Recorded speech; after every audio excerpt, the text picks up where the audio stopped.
Κυρίες και κύριοι συνάδελφοι,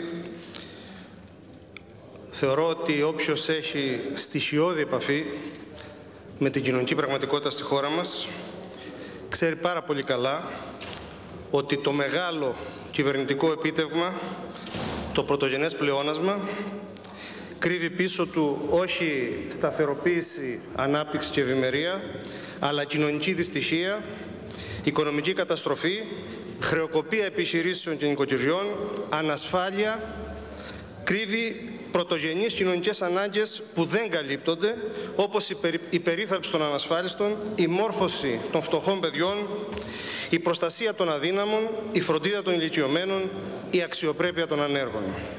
Θέλει πραγματικά μεγάλο πλεόνασμα θράσους για να βαφτίζεται σωτηρία αυτή την εξέλιξη. Στον χώρο της δημόσιας περίθαλψης και του κοινωνικού κράτους, ο προϋπολογισμός σας είναι αποκαλυπτικός. Το 80% της περικοπής δαπανών αφορά τα Υπουργεία Εργασίας, Υγείας και Παιδείας, δηλαδή τον πυρήνα του κοινωνικού κράτους. Η μείωση επιπλέον 1,2 δισεκατομμυρίων ευρώ από τις δημόσιες δαπάνες υγείας θα δράσει σωρευτικά και θα προκαλέσει πιθανότατα μη αναστρέψιμες βλάβες σε ένα ήδη λειτουργικά ανάπηρο δημόσιο σύστημα που αδυνατεί να ανταποκριθεί στην έκρηξη της ζήτησης. Είναι γεγονός ότι για κάθε καταστροφικό σχέδιο που προωθείται υπάρχει ένα βολικό πρόσχημα. Στην πρωτοβάθμια φροντίδα υγείας είναι η ανάγκη της μεταρρύθμισης ενός συστήματος με πολλές στρεβλώσεις και παθογένειες.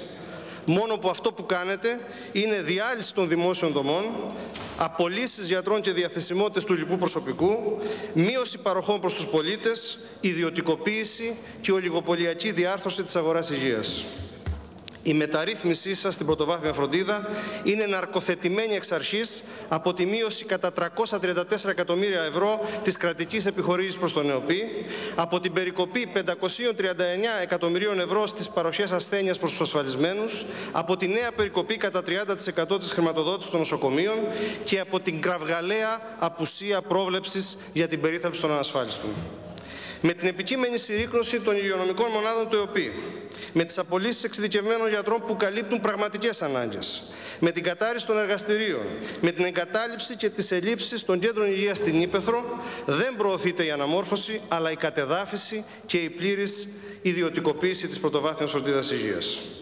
Στην ψυχική υγεία τώρα, το πρόσχημα είναι η ανάγκη να ολοκληρωθεί η ψυχιατρική μεταρρύθμιση και η αποασυλοποίηση.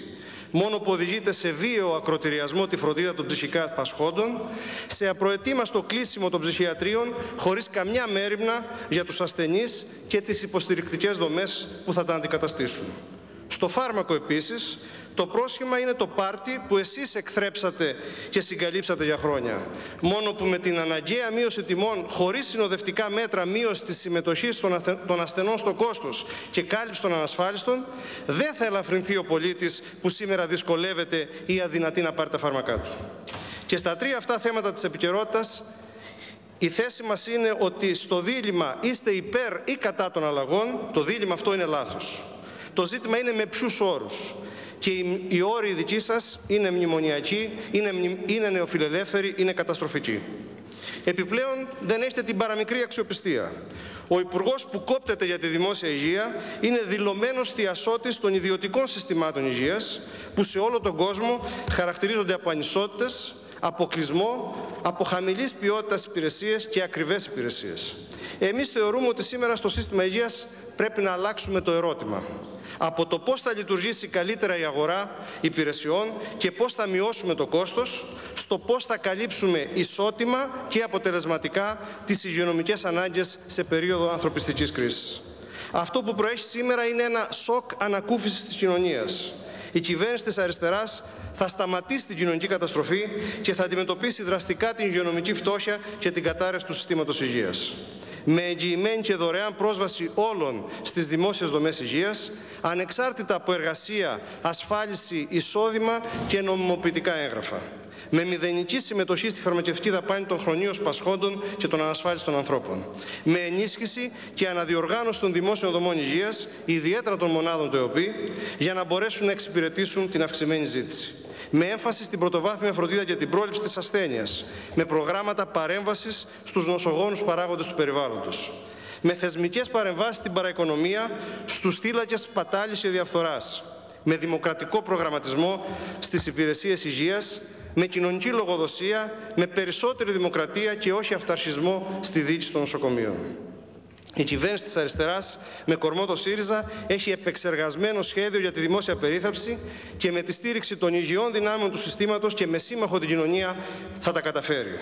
Η διασφάλιση της καθολικής πρόσβασης των ανασφάλιστων σε αξιοπρεπή περίθαλψη θα είναι η πρώτη μεγάλη μεταρρύθμιση αυτής της κυβέρνησης.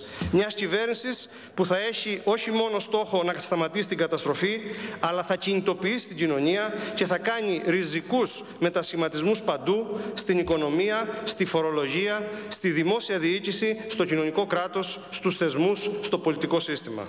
Μια κυβέρνηση που θα μπορέσει να αναδιαπαιδαγωγήσει την κοινωνία στις αξίες της συλλογικότητας και της αλληλεγγύης και να την απεξαρτήσει από την ευνοιοκρατία, το ρουσφέτη, τη διαφθορά, την ανομία, την απαξίωση της παραγωγικής εργασίας, τον δανεικό καταναλωτισμό. Μιας κυβέρνησης που θα προκύψει με τον αγώνα και την ψήφο του λαού μας και που δεν θα θυμίζει σε τίποτα το σημερινό ανυπόλοιπτο σύστημα εξουσίας που εσείς εκπροσωπείτε. Ευχαριστούμε κύριε Ξαφέ. Ο κύριος Ρήγας Παναγιώτης.